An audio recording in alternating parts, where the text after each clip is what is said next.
Kumusta po kayo mga minamahal naming tagapakinig at maligayang pagbabalik sa ating channel? Sabi nila, ang isang pangako ay hindi dapat mapako. Ngunit paano kung ang pangakong binitiwan mo sa nakaraan ay ang siyang mismong humahadlang sa iyong kasalukuyan?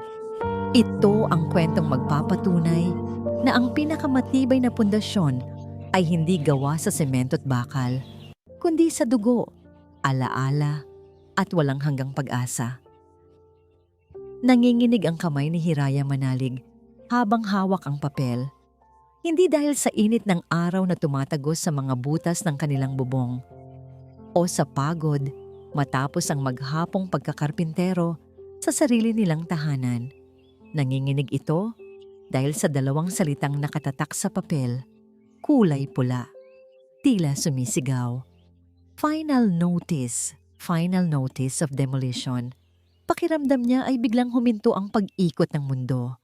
Ang ingay ng mga sasakyan sa labas, ang huni ng mga ibon, ang sarili niyang paghinga. Lahat ay naglaho. Tanging ang mga letrang yun na lang ang may bigat, may boses. May kapangyarihang durugin ang 20 taon ng kanyang pagtitiis. Korporasyong Aguila. Basa niya sa pangalang nasa ibaba ng sulat. Isang korporasyong walang muka, walang puso, na handang magwasak sa nag-iisang bagay na ipinangako niyang proprotektahan. Dahan-dahan siyang napasandal sa haliging bang kinakain na ng anay. Parehong marupok, parehong malapit ng bumigay. Ipinikit niya ang kanyang mga mata at bumalik sa kanya ang alaala. Ang amoy ng gamot sa ospital. Ang mahigpit na hawak ng kanyang ina sa kanyang kamay. Ang huling habilin nito. Hiraya anak, ang bahay. Huwag mong pababayaan. Diyan kayo babalik. Diyan kayo muling mabubuo. Opo, inay. Pangako. Bulong niya sa hangin. 20 taon na ang nakalipas. Isang pangakong naging tanikala. Isang pangakong naging kanyang hininga. Hindi maaari. Hindi sila pwedeng mabigo. Sa isang iglap, ang panginginig ay napalitan ng determinasyon. Tiniklop niya ang sulat, isinilid sa bulsa ng kanyang kupas na pantalon at walang pag-aalinlangang lumabas ng bahay. Hindi na niya ininda ang gutom o ang sakit ng katawan. Kailangan niyang kausapin kung sino man ang nasa likod ng Korporasyong Aguila. Kailangan niyang makiusap, magmakaawa. Kahit lumuhod pa siya sa harapan nila. Ang biyahe papunta sa sentro ng syudad ay tila isang paglalakbay sa ibang mundo. Mula sa maalikabok at pamilyar na kalye ng bayan ng Alaala, dinala siya ng diip sa isang lugar na puno ng matatayog na gusaling gawa sa salamin at bakal. Malamig, walang kaluluwa. At sa gitna ng lahat, naroon ang pinakamataas, ang pinakakintab, ang tore ng Korporasyong Aguila. Pagpasok niya sa lobby, ramdam niya ang bawat tingin ng mga taong nakasuot ng mamahaling damit.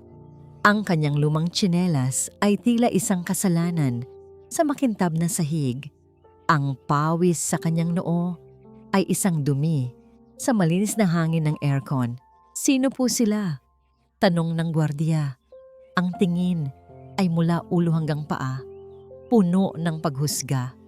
Gusto ko lang sanang makiusap sa may-ari tungkol sa demolition sa bayan ng Alaala. Halos pabulong na sabi ni Hiraya. Wala kang appointment. Hindi ka pwedeng pumasok.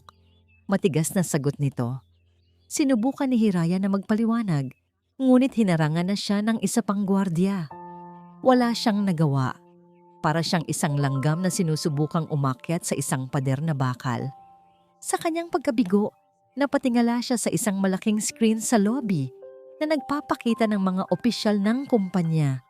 At doon, sa gitna ng mga litrato, nakita niya ito. Isang babae. Nasa mga 30 anyos, matalim ang tingin, perpekto ang pagkakaayos ng buhok, suot ang isang damit na mas mahal pa siguro sa buong bahay nila. Ang pangalan sa ilalim, Hanan Aguila, Chief Operating Officer. Ngunit hindi ang posisyon niya ang nagpatigil sa paghinga ni Hiraya. Ito ay ang kanyang mukha. Sa likod ng malamig na ekspresyon, sa likod ng kolorete at kapangyarihan, may isang bagay doon na hindi maaring ipagkamali. Ang hugis ng kanyang mga mata, ang maliit na nunal sa gilid ng kanyang labi. Hanan, napaluhod siya. Ang lakas na nagdala sa kanya doon ay biglang naglaho. Tumakbo siya palabas, pabalik sa lobby, itinulak ang mga gwardya. Hindi, kailangan niyang makasiguro. Tumingala siya sa mga bintana ng gusali, umaasang masisilayan ito.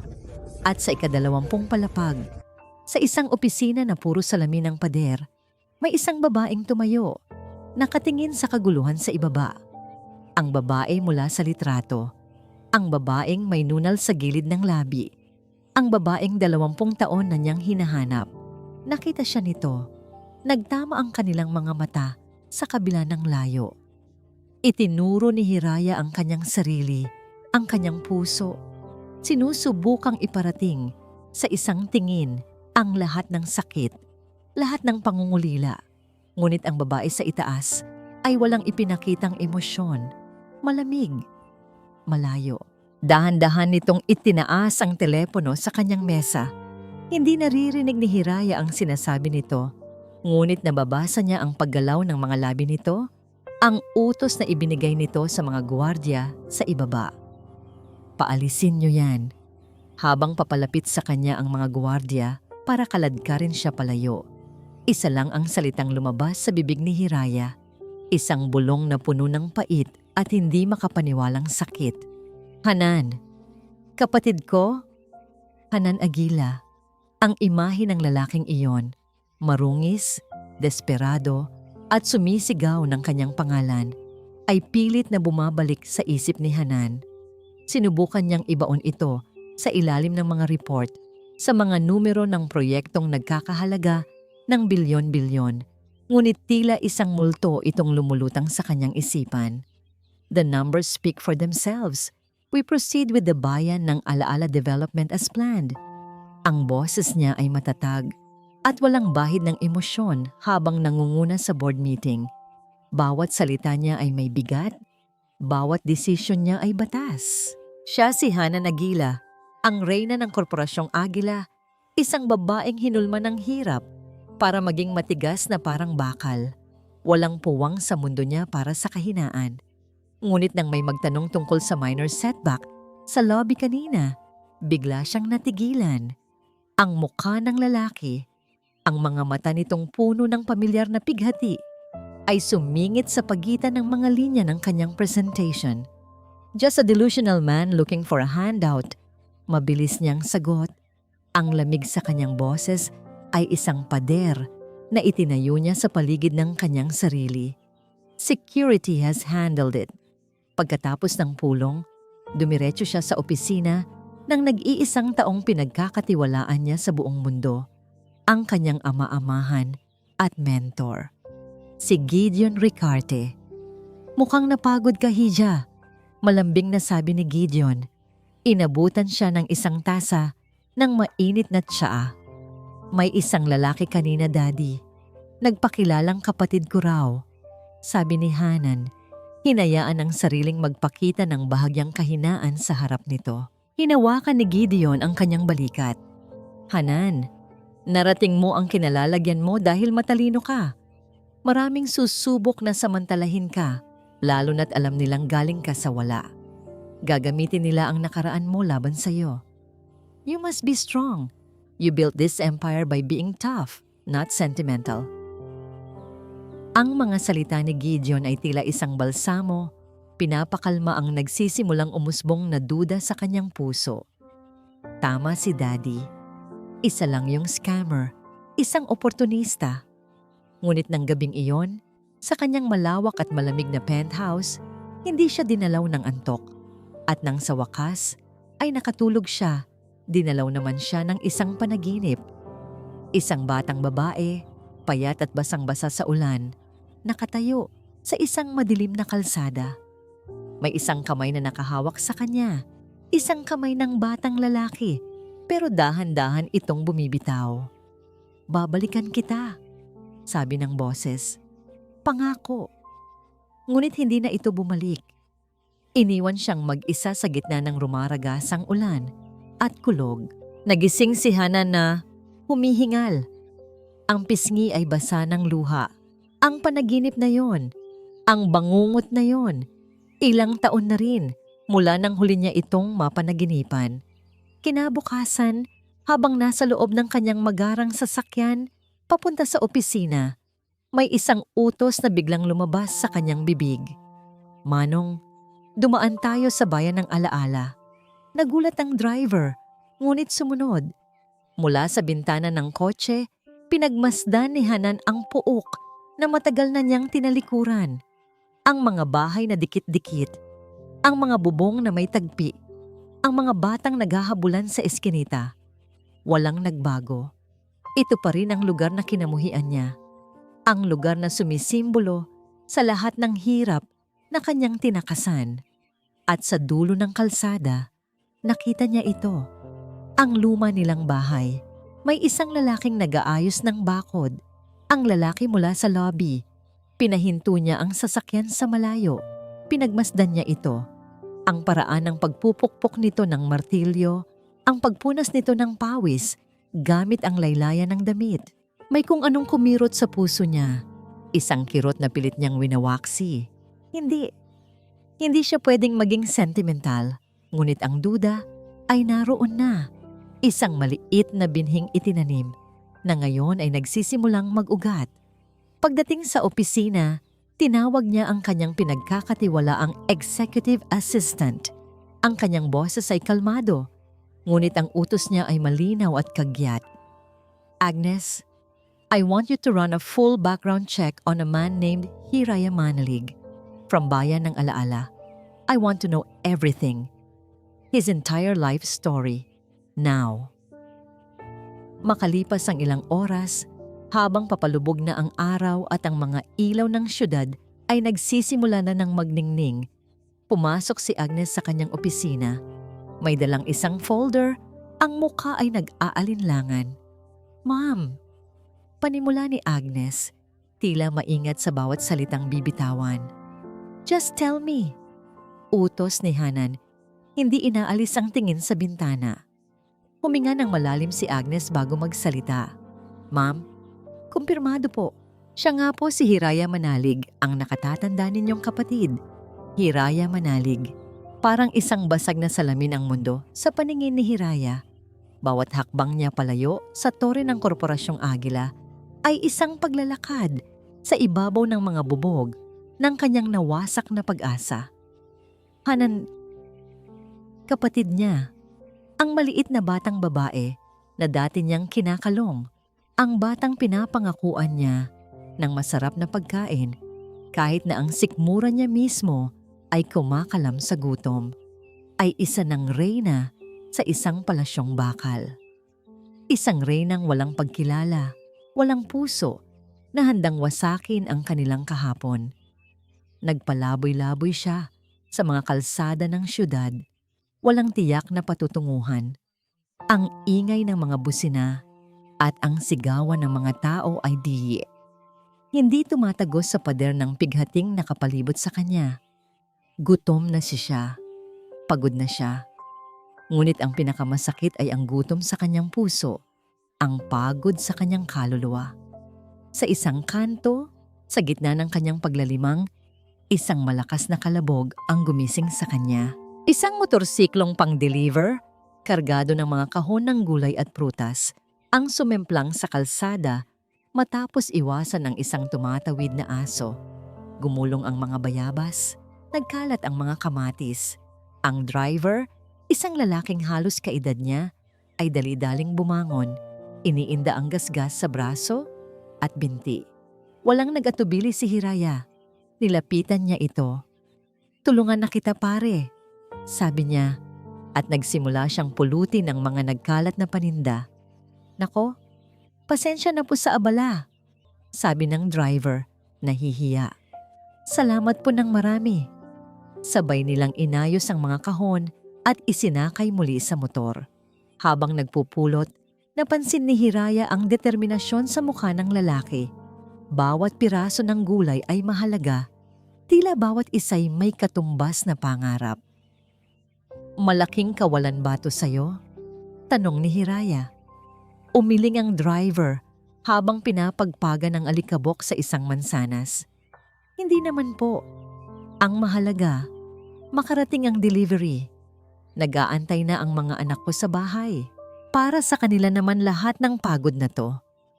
Isang bagay sa sinabi nito ang tumama sa puso ni Hiraya. Para sa kanila. Ganoon din siya noon. Para sa kanila. Swerte ka, bulong ni Hiraya, halos sa sarili na lang. May pamilya kang pinag-aalayan ng pagod mo. Narinig siya ng driver. Kayo po, may pamilya na rin po? Isang mapait na ngiti ang gumuhit sa labi ni Hiraya. Mahabang kwento. Nang matapos silang mag-ayos, iginiit ng driver na ilibre siya kahit palamig man lang bilang pasasalamat. Tumanggi noong una si Hiraya, ngunit mapilit ito. Naupo sila sa isang maliit na tindahan sa gilid ng daan. Kapwa hawak ang baso ng malamig na sa malamig. Alpas nga po pala. Pagpapakilala ng driver, inilahad ang kamay. Hiraya, sagot niya. Tinanggap ang pakikipagkamay. Alam niyo Kuya Hiraya, sabi ni Alpas. Habang buhay, may pag-asa. Ganyan din po kami dati. Halos isang kahig, isang tuka. Pero ngayon, kahit simple lang ang buhay, basta't magkakasama kami ng asawa't anak ko, masaya na ako. Ipinakita ni Alpas ang litrato ng kanyang pamilya mula sa kanyang luma, ngunit inaalaga ang wallet. Isang simpleng babae at 2 paslit na masayang nakangiti. Napakasayang pamilya, sabi ni Hiraya. May halong inggit at tunay na paghanga sa kanyang boses. Sila po ang lakas ko. Proud na sabi ni Alpas. Inayos niya ang kwelyo ng kanyang t-shirt na medyo napunit sa pagkakasemplang. At sa pag-aayos na yon, may isang bagay na nahagip ang mga mata ni Hiraya. Biglang nanlaki ang mga mata niya. Hindi sa litrato siya nakatingin, kundi sa leeg ni Alpas. Isang peklat, maliit, hugis buwan, sa may bandang ilalim ng kanyang tainga. Ang peklat na yon, natatandaan niya. Si Alpas, 5 taong gulang, nahulog mula sa puno ng bayabas habang sinusubukang abutin ang pinakamalaking bunga para kay Hanan. Siya ang bumuhat dito, umiiyak, habang ginagamot ng kanilang ama ang sugat. Ang mundo ni Hiraya ay biglang umikot. Ang lahat ng pagod, ang lahat ng pighati, ay tila naglaho at napalitan ng isang damdaming matagal na niyang hindi naramdaman, isang kislap ng himala. Sa saan mo nakuha yung peklat mo? Nanginginig na tanong ni Hiraya. Ang boses ay basag. Nagulat si Alpas sa tanong. Kinapa niya ang kanyang peklat. Ito po? Nako, bata pa po ako nito. Sabi ng kuya ko, bayani raw ako dahil dito kasi para kay bunso naman ang pag-akyat ko sa puno. Hindi ko na nga po masyadong matandaan ang mukha nila. Hindi na napigilan ni Hiraya ang sarili. Ang mga luha na kanina pa niya tinitiis ay bumuhos na parang agos ng ilog. Hinawakan niya ang balikat ni Alpas.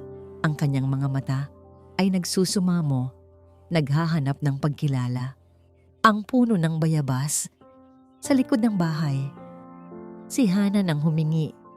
Sabi ni Hiraya, halos hindi makabuo ng salita. Ako ang kuya mo, Alpas. Ako si Hiraya. Natigilan si Alpas. Tinitigan niyang mabuti ang lalaking kaharap niya. Ang gusgusing damit, ang pagod na mukha, ang mga mata. Ang mga matang iyon, mga matang puno ng lungkot. Ngunit sa ilalim nito, naroon ang pamilyar na kalinga.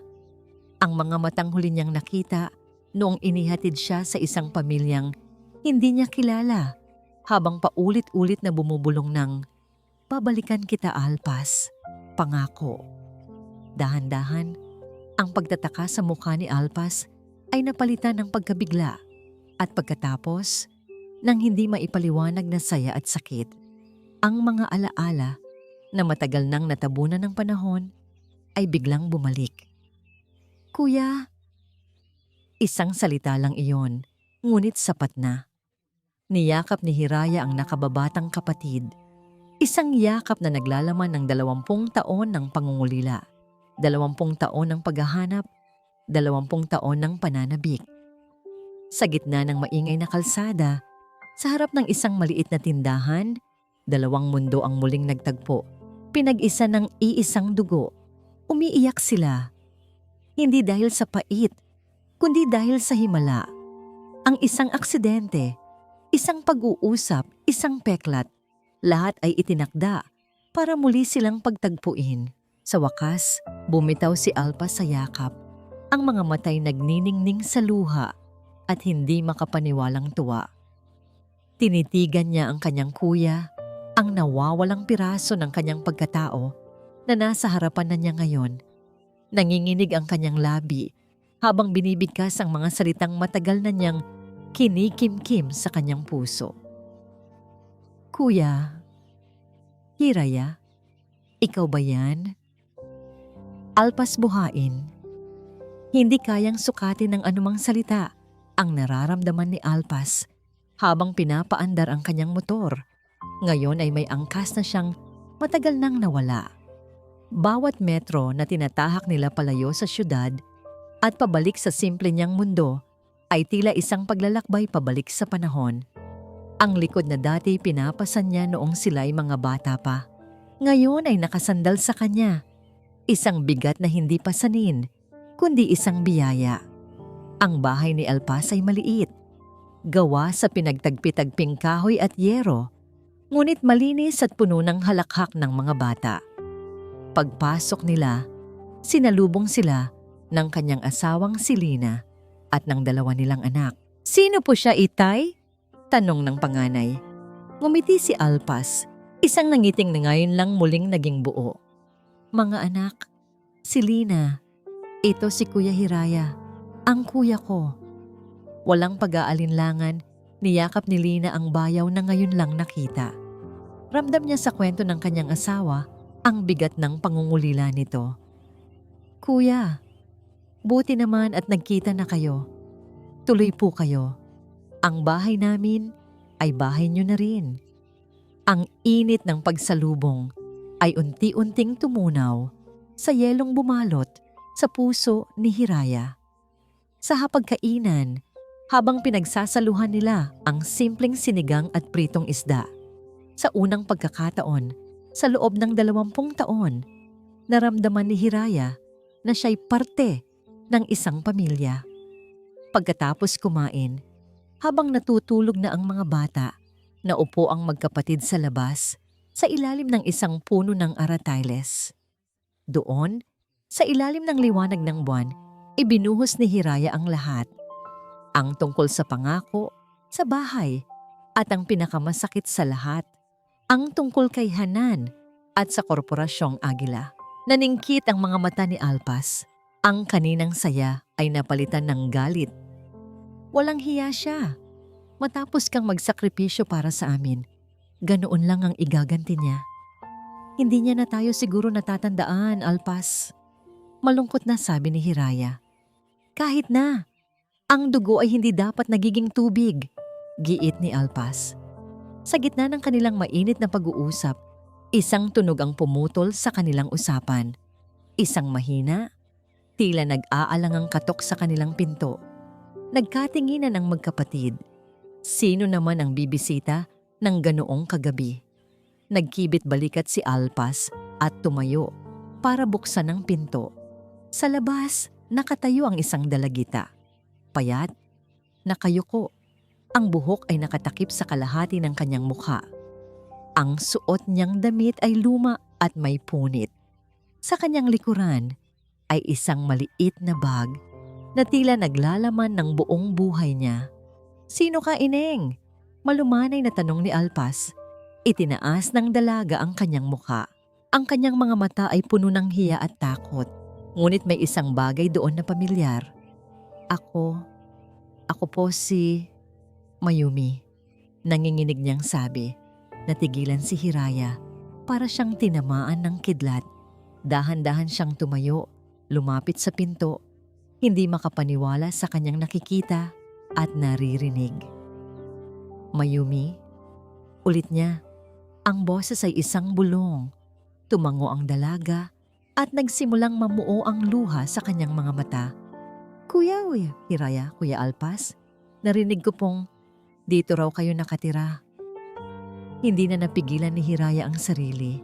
Ang lahat ng pagod, pighati at pag-asa ay sumabog sa isang malakas na paghikbi. Niyakap niya ang dalaga ng napakahigpit. Mayumi, bunsong kapatid ko, Diyos ko salamat.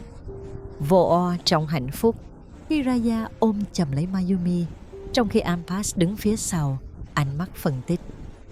Anh cảm thấy một niềm vui khôn xiết, nhưng với bản năng của một người cha, anh cũng cảm thấy có điều gì đó không ổn. Naalala mo pa ba? Sabi ni Hiraya habang umiiyak. Yung lihim nating taguan ng mga candy sa ilalim ng puno ng mangga. Tumango ang dalaga. Isang maliit na ngiti ang sumilay sa kanyang labi. Opo, kuya.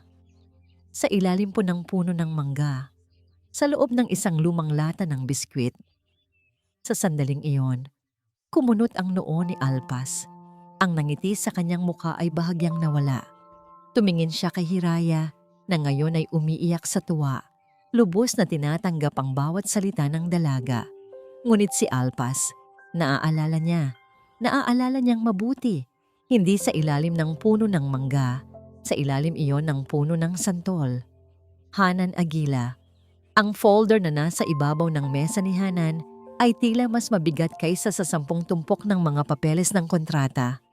Sa loob nito ay mga litratong kuha ng private investigator na inupahan niya. Mga litrato ng 3 tao, si Hiraya Manalig, si Alpas Buhain, at isang dalagitang hindi niya kilala. Sa isang litrato, sabay-sabay silang tumatawa habang nag-aayos ng sirang bintana sa lumang bahay. Sa isa pa, nakaupo sila sa isang maliit na hapag, masayang nagsasalo sa isang simpleng pagkain. Mukha silang masaya, mukha silang buo. Isang pamilyang hindi siya kasama. Isang matalim na kirot ang biglang sumaksak sa puso ni Hanan. Isang kirot na pamilyar, ang kirot ng pagiging iwan. Sila, ang 3 piraso ng kanyang nakaraan, ay nagkita-kita na. Nagbubuo na ng kanilang sariling mundo. Habang siya, na gumawa ng paraan para takasan ang mundong iyon, ay ngayon, isang estranghero na sumisilip mula sa labas. Dala ang bigat sa kanyang dibdib. Pumasok siya sa opisina ni Gideon Ricarte. Daddy, nakita ko na ang report, Hiha. Malumanay na sabi ni Gideon, na tila nababasa ang lahat ng gumugulo sa isip niya. Look at them. They found each other. At sino sa tingin mo ang susunod nilang pupuntiryahin? Ikaw, the successful one. The one with the deep pockets. Ang mga salita ni Gideon ay tila laso na dahan-dahang kumakalat sa kanyang sistema. Binibigyan ng pangalan ng emosyong hindi niya matukoy. Hindi ito lungkot, kundi selos at galit. What do I do? Tanong niya. Ang boses ay nagpapakita ng bitak sa kanyang bakal na paninindigan. Be the businesswoman I taught you to be. Payo ni Gideon. Ang kanyang mga mata ay nagpapakita ng tila ama na pag-aalala. This is a problem, and every problem has a price. Offer them a generous amount, something they cannot resist. It's a clean slate, a business transaction. If they truly care about their future, they will take it. If they refuse, then you know their real motive is to bleed you dry. Ang luhika ni Gideon ay malamig at matalim, at ito ang kinasanayan ni Hanan. Ito ang sandata niya. Tinanggal niya ang emosyon sa usapan. Naging numero na lang ang lahat. Kinagabihan, nagtungo siya sa bayan ng alaala. Ang kanyang mamahaling sasakyan ay tila isang alien sa makipot at maputik na eskinita. Nakita niya sila sa labas ng bahay. Si Hiraya, sinusubukang ayusin ang bakod. Si Alpas, tinutulungan ito. At ang dalagita, nag-aabot ng mga pako. Bumaba si Hanan mula sa kotse. Ang tunog ng kanyang stiletto sa lupa ay isang anunsyo ng kanyang pagdating. Natigil sila sa kanilang ginagawa. Ang tawanan ay napalitan ng katahimikan. Walang paligoy-ligoy. Inilahad ni Hanan ang isang sobre. "I'm here to make an offer," sabi niya. Ang boses ay kasing lamig ng hangin mula sa kanyang opisina. Sa loob ng sobre ay isang tseke na may halagang sapat para bumili ng 10 bahay na tulad ng kinatatayuan nila. "Ano to?" tanong ni Hiraya. Ang mukha ay naguguluhan. "That's your new life," sagot ni Hanan. "Pirmahan ninyo ang mga papeles para sa demolition. Tanggapin niyo ang tseke at magsimula kayo ng panibagong buhay, malayo dito, malayo sa akin." Isang nakakabinging katahimikan ang sumunod. Si Hiraya ay nakatitig lang sa sobre. Tila hindi maintindihan ang sinasabi niya. Ngunit si Alpas, ang kanyang mga mata ay nag-aapoy sa galit. "Ganyan ba kababa ang tingin mo sa amin?" sigaw ni Alpas. Humakbang pasulong. "Sa sakripisyo ni Kuya, sa pamilya natin, pera lang ang katapat. This isn't about family. This is about a sound business decision." Giit ni Hanan, lalong pinatitigas ang sarili. "It's the best I can offer." "Hindi namin kailangan ng pera mo," sigaw pabalik ni Alpas. "Ang kailangan namin ay kapatid. Pero mukhang matagal nang patay ang kapatid naming si Hanan." "Alpas, tama na," awat ni Hiraya. Pumagit na sa dalawa. "Hanan anak, pakiusap. Mag-usap tayo." Ngunit ang pader sa pagitan nila ay masyado nang mataas. Sa gitna ng sigawan, habang ang tensyon ay nasa kasukdulan, isang mahinang tunog ang kanilang narinig. "Kuya!" Ang dalagitang si Mayumi.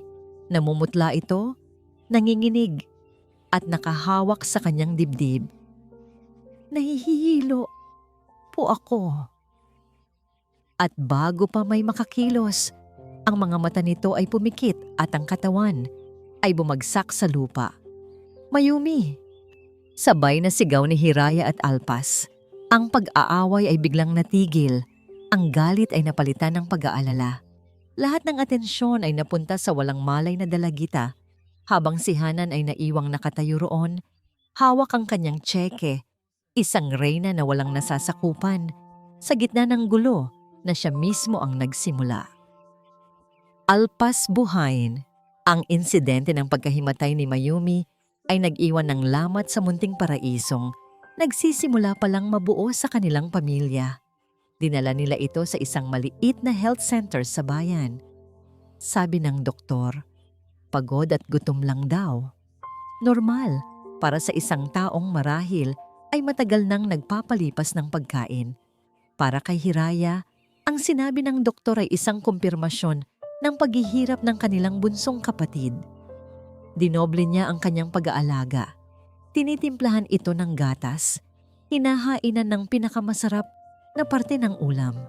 Bawat kilos ni Hiraya ay puno ng pagsisisi at pagmamahal. Ngunit para kay Alpas, ito ay isang malaking pulang bandila. May mali.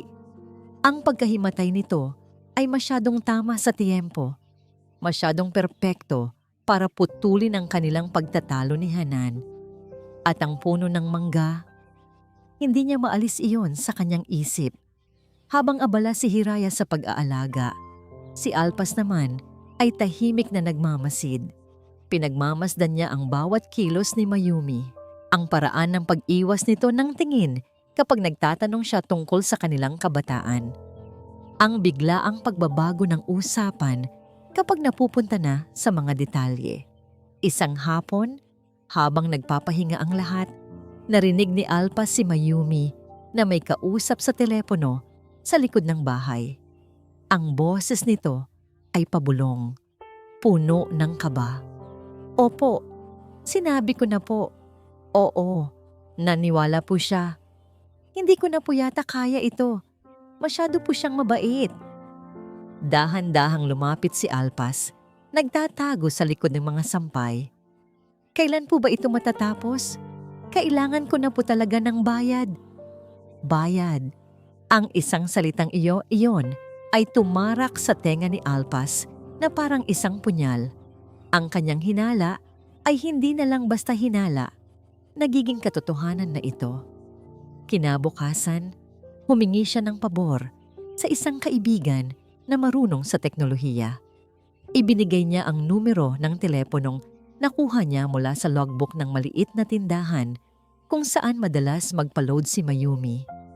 Ang resulta ay bumalik sa kanya sa loob lang ng ilang oras. Ang numero ay nakarehistro sa isang casting agency.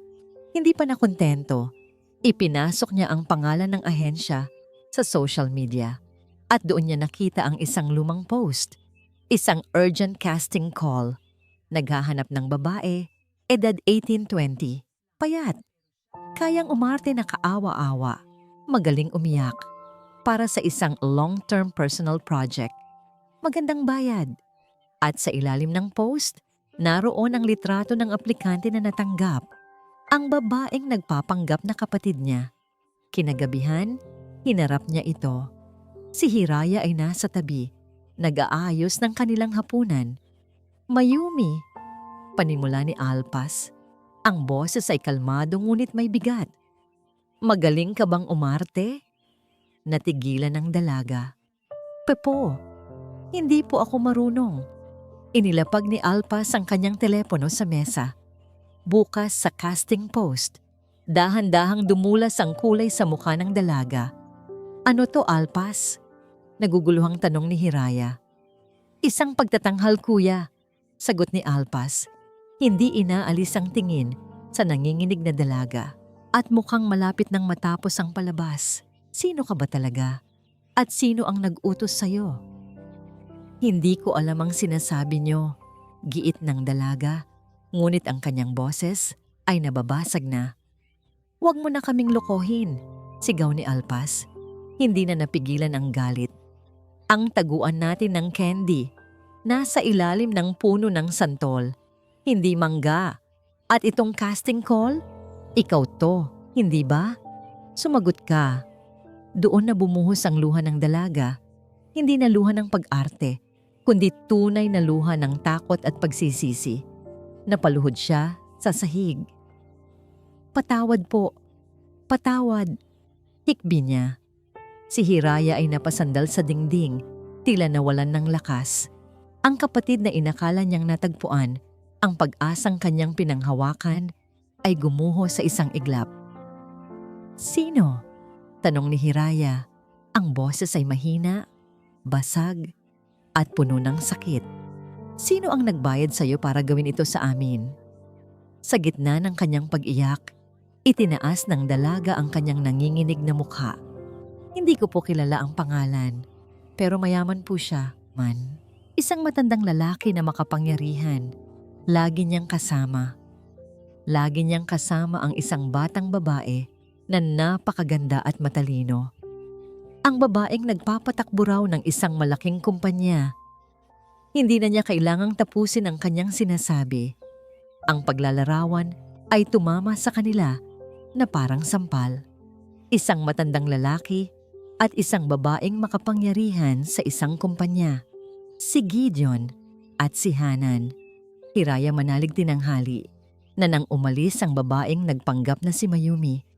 Walang salitang namutawi sa bibig ni Hiraya. Pinanood lang niya itong maglakad palayo. Dala ang maliit na bag at ang bigat ng kasalanan nito hanggang sa maglaho ito sa kanto.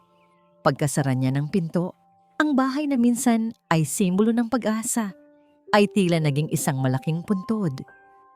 Ang bawat sulok ay sumisigaw ng kasinungalingan. Ang bawat anino ay tila multo ng kanyang kabiguan. Hanan, ang pangalan ay umalingaw-ngaw sa kanyang isip, hindi na bilang isang panawagan ng pag-asa, kundi isang tanong na puno ng lason. Kasama ka ba dito? Kinasuklaman mo na ba kami ng ganito kalala? para gawin mo ito sa amin? Napasalampak siya sa sahig. Ang likod ay nakasandal sa pader na kinakain ng anay. Niyakap niya ang kanyang mga tuhod. Sa edad na 42, pakiramdam niya ay bumalik siya sa pagiging isang batang ulila. Mag-isa at walang-wala. Pumasok si Alpa sa sala. Dala ang isang basong tubig. Ang galit sa mukha nito kanina ay napalitan ng awa nang makita ang kalagayan ng kanyang kuya. "Kuya, uminom ka muna." Alok nito, umiling si Hiraya. "Kasalanan ko to, Alpas. Masyado akong nabulag sa pag-asang mabuo tayo. Hindi ko nakita ang panloloko." "Hindi mo kasalanan, kuya. Pareho tayong naloko," sabi ni Alpas. Umupo sa tabi niya. "Pero hindi tayo pwedeng magpatalo. Kailangan nating alamin kung sino talaga ang nasa likod nito. Kung si Hanan nga ba?" Ang pagbanggit sa pangalan ng kapatid ay muling nagbukas ng sugat sa puso ni Hiraya. "Paano, Alpas? Paano kung siya nga?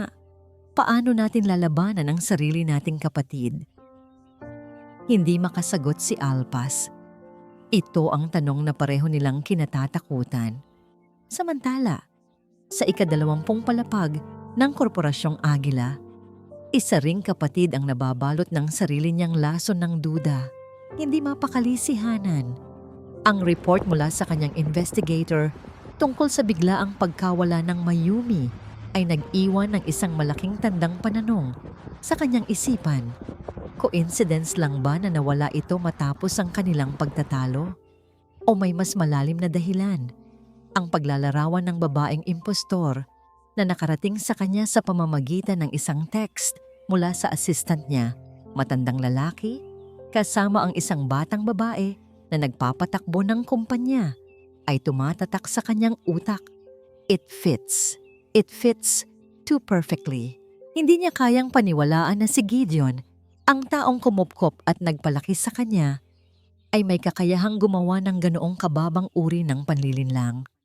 Ngunit ang duda, minsan na itanim, ay mabilis kumalat na parang apoy sa damuhan. Nagkunwari siyang may kukunin sa opisina ni Gideon ng gabing iyon. Alam niyang nasa isang business dinner ito.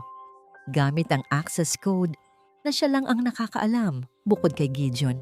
Pumasok siya. Ang opisina ay madilim at tahimik. Ang tanging liwanag ay mula sa buwan na tumatagos sa malaking bintanang salamin. Umupo siya sa upuan ni Gideon, ang upuan ng kapangyarihan, at binuksan ang personal computer nito.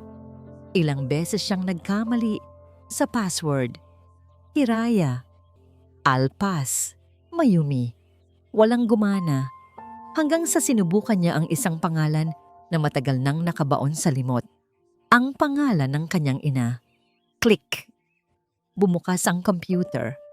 Nagsimulang manginig ang kamay ni Hanan. Hinalughog niya ang mga file. Naghahanap ng kahit ano, kontrata, email, bank transfer na mag-uugnay kay Gideon sa impostor. Wala siyang nakitang direkta. Ngunit sa isang folder na may pangalang Personal Archives, nakakita siya ng mga lumang litrato, mga litratong nakascan, at sa isa sa mga yon, nakita niya ito. Isang litrato ng 2 binatang lalaki, magkaakbay, nakangiti sa harap ng isang maliit na bukirin. Ang isa ay ang batang Gideon Ricarte. Ang isa naman, ang kanyang ama. Mas lalo siyang naghalungkat. Ang puso niya'y kumakabog ng malakas. At sa ilalim ng folder ng mga litrato, nakita niya ang isang dokumento, isang kontrata, isang kasunduan ng pautang, pirmado, 21 taon na ang nakalipas sa pagitan ng kanyang mga magulang. At ni Gideon Ricarte, ang collateral, ang nag-iisang ari-arian ng pamilya nila, ang bahay at lupa sa bayan ng Alaala. Hanan Agila. Hindi natulog si Hanan ng gabing iyon. Naupo siya sa dilim ng kanyang penthouse. Ang tanging kasama ay ang malamig na liwanag mula sa kanyang laptop na nagpapakita ng lumang kontrata. Ang pirma ng kanyang ama. at ina. Sa papel ay tila isang multo mula sa nakaraan. Sumisigaw ng isang kwentong hindi niya kailanman narinig. Kinabukasan, hindi siya nagsuot ng kanyang karaniwang business suit. Isang simpleng bestida at flat shoes lang. Hindi siya si Hanan Aguila, ang COO, na pumasok sa opisina ni Gideon. Siya ay si Hanan Manalig, ang anak na naghahanap ng katotohanan. Naabutan niyang nagkakape si Gideon, nakangiti gaya ng dati. "Hija, aga mo yata. You look like you've seen a ghost." Hindi ngumiti pabalik si Hanan. Walang salitang lumabas sa kanyang bibig. Dahan-dahan niyang inilapag ang kanyang laptop sa mesa ni Gideon, nakabukas sa dokumento. Ang nangiti sa mukha ni Gideon ay dahan-dahang naglaho. Tinitigan niya ang screen at sa isang iglap nawala ang maskara ng isang mapagmahal na ama. Ang natira ay isang mukha ng lamig at pagkaunawa. Huminga siya ng malalim. "So the time has finally come," sabi niya. Tila matagal na niyang inaasahan ang sandaling ito. "Bakit?" tanong ni Hanan. Ang boses niya ay nanginginig sa pinipigilang galit. "Kilala mo na pala sila noon pa. Bakit mo itinago? Bakit mo ako pinalaki sa kasinungalingan?" Tumayo si Gideon at lumapit sa malaking bintana. Nakatanaw sa syudad na para bang pag-aari niya. "Ang ama mo at ako. Magkaibigan kami. Magkasosyo. May pangarap kaming itayo ang lugar na ito. Pero nilinlang niya ako, Hanan. Kinuha niya ang lahat ng ideya ko. Iniwan akong walang-wala. At itinayo ang sarili niyang maliit na pangarap sa lupang dapat ay sa amin." "Kasinungalingan," madiin na sabi ni Hanan. "Katotohanan iyan na pinili mong kalimutan." Sigaw ni Gideon. Sa unang pagkakataon ay nagpakita ng tunay na bagsik. "Nang mamatay sila, iniwan nila kayong apat na may malaking utang sa akin. Ang pagkuha ko sa bahay niyo ay hindi paghihiganti, kundi katarungan. Ang pagkuha ko sa iyo, iyon ang aking obra maestra." Lumapit siya kay Hanan. Ang kanyang mga mata ay nanlilisik. "Hindi lang ako nagampo ng isang ulila, Hanan. Bumuo ako ng isang sandata. Pinalaki kita, binigyan ng lahat, para ikaw mismo ang maging dahilan ng pagguho ng huling alaala ng taong nanloko sa akin. Poetic justice, don't you think?" Sa sandaling iyon, ang lahat ng pagmamahal at respeto ni Hanan para kay Gideon ay naglaho, napalitan ng sukdulang pandidiri. Ang lalaking nasa harap niya ay hindi isang tagapagligtas. Isa siyang halimaw na nagbalat kayo. "Hindi mo o ako iniligtas," bulong ni Hanan. "Ang bawat salita ay may bigat. Ginawa mo akong tropeyo ng iyong paghihiganti. At ngayon, anong gagawin mo?" Hamon ni Gideon. "Tatalikuran mo ang lahat ng ito? Ang kapangyarihan, ang yaman, para bumalik sa kanila, sa pamilyang nag-iwan sa iyo sa lansangan?" Isang luhang pumatak sa pisngi ni Hanan, ngunit hindi ito luha ng kahinaan. Luha ito ng desisyon. "Hindi nila ako iniwan," sabi niya. Ang boses ay buo at matatag. "Pinoprotektahan nila ako mula sa mga taong tulad mo." Tumalikod si Hanan. Bawat hakbang niya palayo ay isang pagputol sa tanikalang 20 taon na gumapos sa kanya. "Hindi ako isang agila," deklara niya bago buksan ang pinto. "Isa akong manalig." Pagkasara ng pinto, naiwan si Gideon sa katahimikan ng kanyang opisina, ngunit walang takot sa kanyang mukha. Isang mapanganib na ngiti ang sumilay sa kanyang mga labi. Kinuha niya ang kanyang telepono at nag-dial. Panahon na para gamitin ang huling barahan natin. Hanapin ang totoong Mayumi. Hiraya Manalig. Ang mga sumunod na araw ay puno ng nakabibinging katahimikan. Si Hiraya at Alpas ay gumagalaw sa loob ng bahay na parang mga anino. Bawat isa'y abala sa sariling pag-iisip. Alam nilang may isang digmaang paparating, ngunit hindi nila alam kung paano ito lalabanan. Ang kanilang kalaban ay isang higanteng korporasyon at marahil ang sarili nilang kapatid. Isang hapon, habang nag-iisa si Hiraya at nagpupuno ng mga bitak sa sahig na semento, isang motorsiklo ang huminto sa tapat ng kanilang bahay. Isang delivery rider ang nag-abot sa kanya ng isang makapal na brown envelope. Walang pangalan ang nagpadala. Nanginginig ang kamay ni Hiraya habang binubuksan ito. Sa loob, walang sulat. Isang litrato lang. Isang litrato ng isang dalagita. Payat na payat. Ang buhok ay magulo. At ang mga mata ay puno ng takot. Nakaupo siya sa isang sulok ng isang madilim na kwarto. Ngunit sa kabila ng pananamit at kalagayan nito, walang duda, si Hiraya. Ang muka, iyon ang muka ni Mayumi. Iyon ang muka ng bunsong kapatid na nakatatak sa kanyang isipan. Sa likod ng litrato, may sulat kamay na mensahe. Nasa amin siya. Pumirma ka o hindi mo na siya makikita habang buhay. Kasama ng litrato ay isang set ng mga dokumento. Ang deed of sale and transfer of rights para sa kanilang lupa. At sa ilalim, isang pangalan ng abogado na dapat niyang tawagan para sa transaksyon. Gumuho ang mundo ni Hiraya. Hindi na ito tungkol sa bahay. Hindi na ito tungkol sa pangako niya sa kanilang mga magulang. Buhay na ng kapatid niya ang nakataya. Si Gideon, ang halimaw sa likod ng lahat, ay hindi nagbibiro. Sinubukan niyang tawagan si Alpas, ngunit ang telepono nito ay hindi makontak. Nasa malayong delivery ito, sa isang lugar na walang signal. Sinubukan niyang tawagan si Hanan, pero ang numero nito ay hindi na niya alam. Mag-isa siya. Tinitigan niya ang litrato. Ang takot sa mga mata ni Mayumi ay sumasaksak sa kanyang puso. Naalala niya ang kanyang pangako sa ina. Huwag mong pababayaan ang mga kapatid mo. Ang pagprotekta sa bahay ay isang bagay. Ang pagprotekta sa buhay nila ay iba. Umiyak si Hiraya. Isang iyak na walang tunog. Isang iyak ng isang taong wala ng pagpipilian. Isang iyak ng isang kuya na handang isuko ang lahat para sa kanyang mga kapatid. Kinuha niya ang telepono at tinawagan ang numero ng abogado. Pumapayag na ako.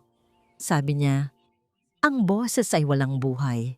Isang oras lang ang lumipas. Dumating ang isang magarang kotse. Isang lalaking nakasuot ng barong ang bumaba. Dala ang isang portfolio. Inilatag nito ang mga dokumento sa lumang mesa. Basahin niyo pong mabuti bago pumirma, sabi ng abogado. Ngunit ang tono nito ay nagmamadali. Hindi na nagbasa si Hiraya. Alam na niya ang nilalaman nito. Ito ang katapusan ng kanyang 20 taong pagbabantay. Ito ang kanyang pagsuko. Tinitigan niya sa huling pagkakataon ang mga pader ng bahay, ang mga haligi, ang sahig na naging saksi sa lahat ng kanyang luha at pag-asa.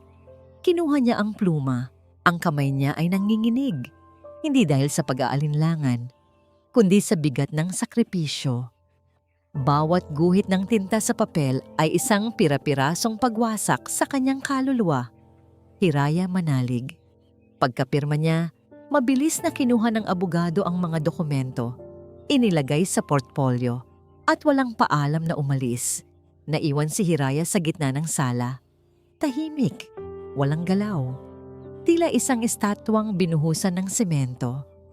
At sa katahimikang yon, narinig niya ito. Isang ugong. Mahina sa simula, ngunit papalakas ng papalakas. Isang tunog na mekanikal. Isang tunog ng bakal na kumikiskis sa lupa. Lumabas siya ng bahay at sa dulo ng kanilang kalye, nakita niya ang mga ito. 2 dambuhalang bulldozer, ang kulay dilaw na pintura ay kumikinang sa ilalim ng araw. Dahan-dahang gumagapang, palapit sa kanyang kinatatayuan. Hanan Aguila. Parang may sariling isip ang mga paa ni Hanan habang tumatakbo siya palabas ng gusali ng Korporasyong Aguila. Hindi na niya pinansin ang mga pagbati ng empleyado o ang mga tanong ng kanyang sekretarya. Sa kanyang kamay, hawak niya ang isang folder. Ang kopya ng lumang utang, ang mga litrato, ang lahat ng katibayan laban kay Gideon. Habang nagmamaneho ng napakabilis papunta sa bayan ng Alaala, isang tawag ang pumasok sa kanyang telepono. Si Alpas. "Hanan! Si Kuya! Tumawag ang isang kapitbahay, nasa bahay daw siya. Ayaw umalis kahit parating na ang demolition team. Hindi ko siya makontak." Sigaw ni Alpas sa kabilang linya. Ang ingay ng motor ay kasabay ng kanyang pag-aalala. "Papunta na ako dyan." Mabilis na sagot ni Hanan, lalong inapakan ng silinyador. "Alpas, makinig ka. Totoo lahat. Si Gideon ang may pakana at hawak niya ang totoong Mayumi." Isang sandali ng katahimikan ang sumunod sa kabilang linya bago napalitan ng isang mura. "Nasaan siya?" "Hindi ko alam. Pero kailangan nating magkita sa bahay. Bilisan mo." Pagdating ni Hanan sa eskinita, ang tanawing bumungad sa kanya ay isang bangungot. Ang mga kapitbahay ay nagkakagulo sa labas ng kanilang mga bahay. Ang dalawang bulldozer ay nakahinto. Ilang metro na lang mula sa kanilang tahanan, tila dalawang dambuhalang naghihintay ng hudyat. At sa harap ng bahay, nakatayo si Hiraya, mag-isa, nakadipa, tila hinaharangan ang mga makina gamit ang sarili niyang katawan. "Kuya!" Sigaw ni Hanan. Tumakbo papalapit. Lumingon si Hiraya. Ang kanyang mukha ay blanko, walang emosyon, tila isang taong tinanggap na ang kanyang katapusan. "Umalis ka na, Hanan. Tapos na ang lahat. Pumirma na ako." "Hindi pa," giit ni Hanan. Ipinakita ang folder. "Niloko kanya, kuya. Ginawa niya ito para paghiwa-hiwalayin tayo. Ito ang katotohanan." Binuksan niya ang folder at ipinakita ang lahat. Ang kontrata, ang litrato ni Gideon kasama ang kanilang ama. Ikinuwento niya ang lahat ng nalaman niya. Ang bawat salita ay mabilis at puno ng pangangailangang maniwala ito sa kanya. Habang nagsasalita si Hanan, dumating si Alpas, nagmamadali, ang mukha ay puno ng galit at pag-aalala. "Kuya, totoo ba?" tanong ni Alpas. Dahan-dahan, ang blangkong ekspresyon sa mukha ni Hiraya ay napalitan. Ang katotohanan ay unti-unting tumagos sa pader ng kanyang pagkasuko. Ang pagsisisi ay naging galit. Ang pagkabigo ay naging determinasyon. Sa unang pagkakataon, ang tatlong magkakapatid ay nakatayo ng magkakasama, hindi bilang mga estranghero na pinaghihiwalay ng panahon, kundi bilang isang pamilya na may iisang kalaban.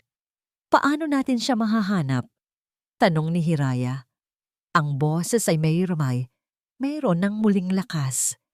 "Gagamitin natin ang lahat." Mabilis na sabi ni Hanan. Ang utak niya ay gumagana na parang isang COO. Nagdial siya sa kanyang telepono. "Agnes, I need a citywide search on Gideon Ricarte's assets. Warehouses, old properties, anything under shell corporations. Now!" "Ako naman," sabi ni Alpas, "tatawagan ko ang mga kaibigan kong delivery rider. Bawat eskinita sa syudad na ito, kabisado namin. Magpapakalat ako ng impormasyon."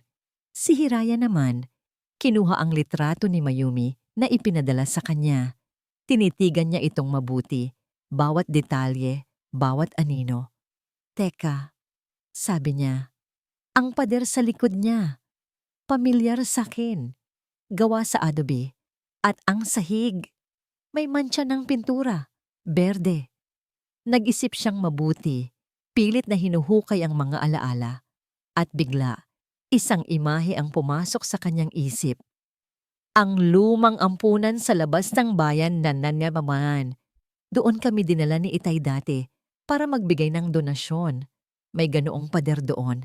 At natatandaan ko, natapunan ko ng berdeng pintura ang sahig nung bata ako. Nagkatinginan ng tatlo. "Iyon na yun. Bilisan natin!" sigaw ni Alpas. Habang tumatakbo sila papunta sa sasakyan ni Hanan, lumingon si Hiraya sa foreman ng demolition team. Subukan niyong gibain ang bahay na yan. Sigaw niya, ang boses ay puno ng tapang at sisiguraduhin kong sa kulungan kayo lahat pupulutin. Ang banta kasama ang presensya ng isang babaeng halatang makapangyarihan tulad ni Hanan ay sapat na para mag-atubili ang mga trabahador. Sumakay sila sa kotse. Habang humaharurot ito palayo sa bayan ng alaala, alam nilang ito na ang simula ng kanilang pinakamalaking laban.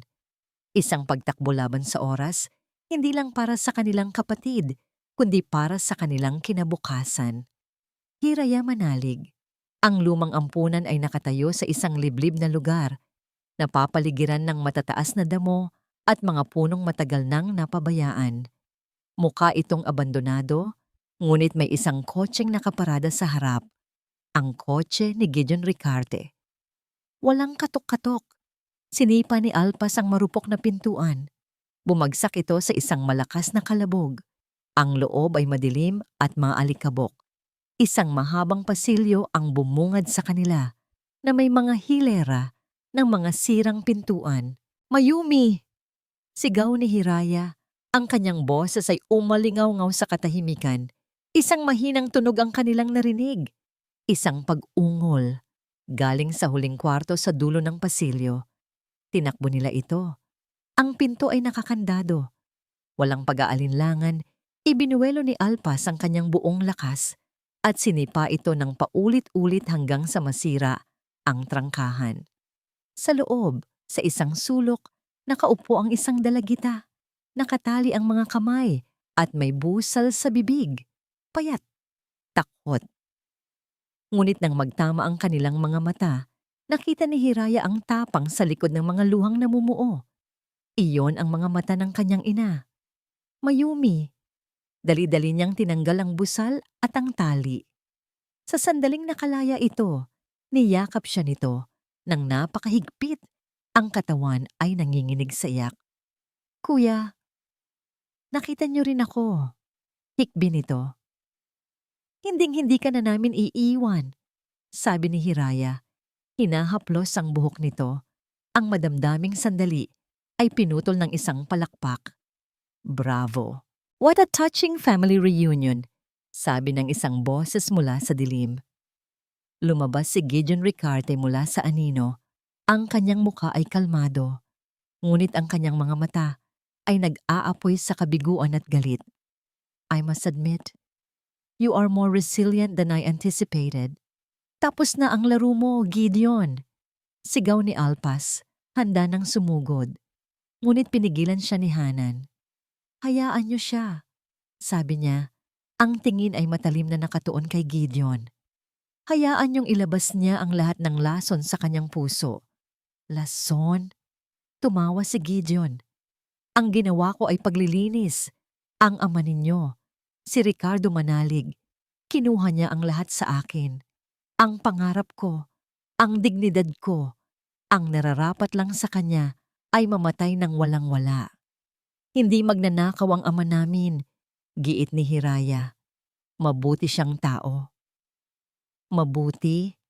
Muling tumawa si Gideon. Ang kabutihan niya ang nagbaon sa inyo sa utang. Ang kabutihan niya ang pumatay sa kanya. At ako? Tignan mo ako. Ako ang nanalo. Ako ang nagtagumpay. Nagkakamali ka? Mahinahong sabi ni Hanan. Itinaas niya ang kanyang telepono. Pindot niya ang isang button. At ang buong usapan, ang bawat pag-amin ni Gideon, ay umaling-awngaw sa buong silid mula sa speaker ng telepono. You see, Gideon, patuloy ni Hanan, ang itinuro mo sa akin ay gamitin ang lahat ng sandata na mayroon ako. At sa mundong ito, ang katotohanan ang pinakamalakas na sandata sa lahat. Nanlaki ang mga mata ni Gideon. Sa isang iglap, nawala ang lahat ng kanyang pagiging kampante. Sumugod siya papunta kay Hanan. Susubukang agawin ang telepono. Ngunit bago pa siya makalapit, humarang na sa kanya ang dalawang anino, si Hiraya at Alpas. Magkatabi. Isang pader na hindi niya kayang gibain. Sa likod nila, niyakap ni Hanan si Mayumi, pinoprotektahan ito. 4 na magkakapatid, 4 na haligi, muling nabuo. Sa sandaling iyon, ang tunog ng mga sirena ng pulis ay nagsimulang marinig, papalapit ng papalapit. Bago pa sila pumasok, tumingin si Alpas kay Gideon na ngayon ay napapaligiran na at wala nang matatakbuhan. "Sabi ko sa'yo, kuya," sabi ni Alpas, lumingon kay Hiraya. Ang dugo, hinding-hindi magiging tubig. Habang pinoposasa ng mga pulis si Gideon Ricarte, ang 4 na magkakapatid ay magkayakap sa gitna ng kwarto. Ang madilim na ampunan ay naging saksi sa kanilang muling pagsilang. Ang huling pagtutuos ay tapos na, at sa wakas, sila ay malaya na. Lumipas ang ilang buwan. Ang kaso laban kay Gideon Ricarte ay umusad at naharap siya sa maraming kaso ng kidnapping, blackmail at corporate fraud. Ang Korporasyong Agila, sa ilalim ng pansamantalang pamumuno ni Hanan, ay agad na kinansela ang demolition project sa bayan ng Alaala. Sa halip, isang community rehabilitation program ang inilunsad na naglalayong tulungan ang mga residente na ayusin at pagandahin ang kanilang mga tahanan. Ang sentro ng lahat ng ito ay ang bahay sa dulo ng kalsada, ang bahay sa dulo ng pag-asa. Hindi na ito ang tahanan ng kalungkutan at pag-iisa. Ang mga butas sa bubong ay napalitan na. Ang mga pader na kinain ng anay ay napaderan na ng bagong kahoy. At ang bakuran na dati tinutubuan lang ng damo, ngayon ay may maliliit na tanim ng gulay at mga bulaklak. Isang Sabado ng umaga, ang 4 na magkakapatid ay magkakasamang nagpipintura ng bakod. Si Hiraya, na dati laging may bakas ng pighati sa mukha, ngayon ay may ngiti na sa labi habang tinuturuan si Alpas kung paano ang tamang paghagod ng pintura. Si Alpas naman ay nagbibiro. Pinapahiran ng pintura ang ilong ng kanyang kuya na nagreresulta sa isang masayang habulan. Si Hanan, na nakasuot ng simpleng t-shirt at pantalon, ay iniwan muna ang kanyang laptop at mga papeles. Matiyaga niyang tinatanggal ang mga lumang kalawang sa bisagra ng kanilang gate. Nang tumunog ang kanyang telepono, tinignan lang niya ito at pinatay. May mas mahalaga siyang ginagawa. At si Mayumi, na unti-unti nang bumabalik ang lakas at sigla, ang siyang tagahalo ng pintura at taga-abot ng maiinom na tubig. Pagkatapos, kumuha siya ng isang maliit na sapling ng puno ng santol at itinanim ito sa gitna ng kanilang hardin.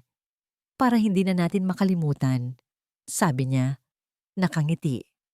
Nang tanghalian, naupo sila sa isang mahabang mesa sa kanilang bakuran, sa ilalim ng lilim ng lumang puno ng mangga. Ang pagkain ay simple lang, inihaw na isda, kanin, at ensaladang kamatis. Ngunit para sa kanila, ito ang pinakamasarap na handaan sa buong mundo. "Naaalala niyo ba," panimula ni Hiraya, "noong nangako ako kay inay na aalagaan ko ang bahay?" Tumango ang tatlo. "Akala ko, ang pangako ko ay tungkol sa semento at kahoy," patuloy niya. "Pero mali pala ako. Ang tahanan. Hindi pala ito isang lugar. Tayo pala ito." Tinitigan niya ang kanyang mga kapatid. Ang kanyang mga mata ay nangingilid sa luha ng kaligayahan. "Kayo ang tahanan ko." Niyakap nila ang isa't isa. Isang mahigpit na yakap ng pamilya. Ang mga sugat ng nakaraan ay hindi pa tuluyang naghihilom, ngunit nagsisimula na. Ang bawat halakhak ay isang tahi. Ang bawat pag-uusap ay isang gamot. Habang nagliligpit sila ng pinagkainan, isang kartero ang nag-abot ng sulat kay Hiraya. Galing ito sa isang probinsya na hindi niya pamilyar. Binuksan niya ito. "Kuya Hiraya, sana po ay nasa mabuti kayong kalagayan. Ako po ito, ang babaeng nagpanggap na si Mayumi. Sumulat po ako para humingi ng tawad at magpasalamat. Sa maikling panahon na nakasama ko kayo, ipinakita niyo sa akin kung ano ang tunay na pamilya. Ang perang ibinayad sa akin ay ibinalik ko na po sa mga pulis. Nagsisimula po ako ngayon ng bagong buhay. Salamat sa pagtuturo sa akin na ang pag-asa ay laging posible. Ipinakita ni Hiraya ang sulat sa kanyang mga kapatid. Nagkatinginan sila at sabay-sabay nang ngumiti. Isang ngiti ng pagpapatawad at pag-unawa. Nang papalubog na ang araw, naupo silang apat sa hagdanan sa harap ng kanilang bahay. Pinapanood ang mga batang naglalaro sa kalye. Ang bahay ay hindi na lang isang kanlungan mula sa ulan at init. Isa na itong parola, isang testamento sa lakas ng pamilya, isang simbolo na gaano man kalayo ang marating, gaano man katagal ang pagkakahiwalay, may isang tahanan na laging naghihintay, isang tahanan na hindi kayang gibain ng anumang bulldozer o ng anumang sama ng loob. At sa unang pagkakataon, sa loob ng napakatagal na panahon, ang bahay sa dulo ng pag-asa ay tunay na naging isang tahanan ng pag-asa. At dito po nagtatapos ang kwento nila, Hiraya, Hanan, Alpas at Mayumi. Isang paglalakbay na nagturo sa atin na ang tunay na pamilya ay hindi nasusukat sa distansya o sa tagal ng pagkakawalay, kundi sa tibay ng pusong marunong magpatawad o munawa at laging humanap ng daan pabalik sa isa't isa. Taos-puso po akong nagpapasalamat sa inyong walang sawang pagsubaybay sa bawat kabanata ng kanilang buhay. Naramdaman niyo rin ba ang kanilang sakit, galit, at sa huli, ang kanilang tagumpay? Nais ko pong marinig ang inyong salubin. I-comment niyo lang po sa ibaba kung ano ang pinakapaborito ninyong bahagi ng kwento at kung anong aral ang inyong napulot. Kung nagustuhan niyo ang kwentong ito, isang pindot lang po sa like button ay share sa inyong mga kaibigan at kapamilya. At syempre, mag-subscribe na po kayo para hindi mahuli sa mga susunod pa nating kwento. Muli, ako po ang inyong lingkod, nag-iiwan ng isang paalala. Ang bawat pamilya ay may sariling pagsubok, ngunit ang bawat pagsubok ay nagbubunga ng mas matatag na pagmamahalan. Pagpalain po kayo ng Panginoon, kayo at ang inyong buong pamilya. Hanggang sa muli.